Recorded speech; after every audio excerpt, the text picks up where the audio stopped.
The Boy Who Walked Across Europe. The story begins in a dusty Syrian village where the sun scorched the cracked earth, and the sound of bombs was no longer a surprise but a rhythm of daily life. Amir was only 14 when his world collapsed. The school he loved was reduced to rubble. His father disappeared one night, taken by soldiers, and never returned. His mother, her eyes swollen from sleepless nights, gave him a small backpack, a piece of flat bread, and a family photo. "Go, Amir," she whispered, holding his face in trembling hands. "Walk north. Walk until you find a place where your feet can rest without fear." He didn't know what Germany looked like. He had never seen Europe on a map. But he carried her words like a compass, more reliable than any GPS. The first days were the hardest. Amir crossed into Turkey with a group of strangers. The mountains were brutal, icy wind biting his skin, sharp stones cutting through his worn shoes.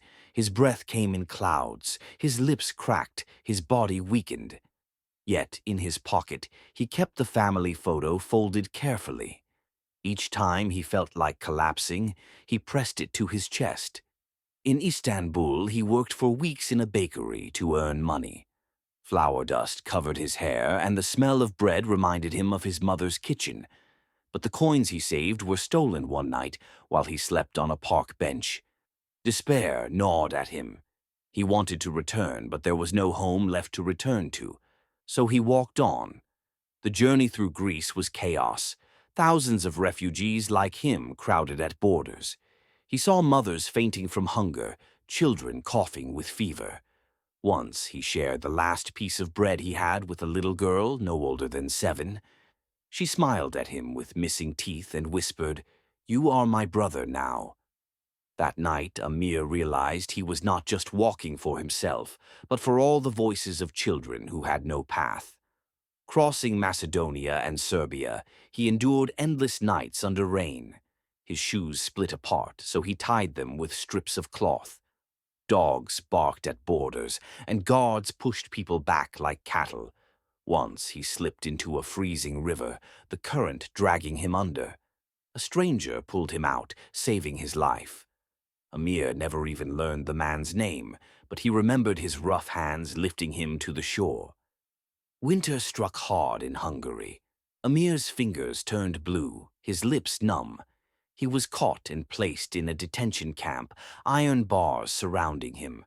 For 2 weeks, he stared at walls, hopeless. But he whispered to himself every night, "I walk for you, mother."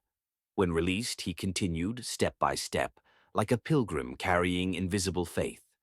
Finally, one spring morning after nearly a year, Amir reached Munich. His legs could barely carry him. His body was all bone and shadow. He collapsed in front of the train station, clutching the photo of his family. A German woman on her way to work stopped. She knelt beside him, gave him water, and later took him home. That moment saved his life. Years later, Amir stood on a stage in a German high school. He wore clean clothes, spoke fluent German, and told his story to students who had never known war. "I was the boy who walked across Europe," he said, "but I did not walk alone. Every kindness was a bridge, every stranger a compass. Without them, I would still be wandering." When Amir was 21, the Red Cross reunited him with his mother. She was older, frailer, her hair streaked with silver.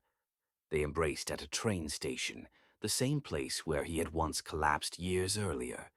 And for the first time in years, Amir didn't feel like a refugee. He felt like a son again.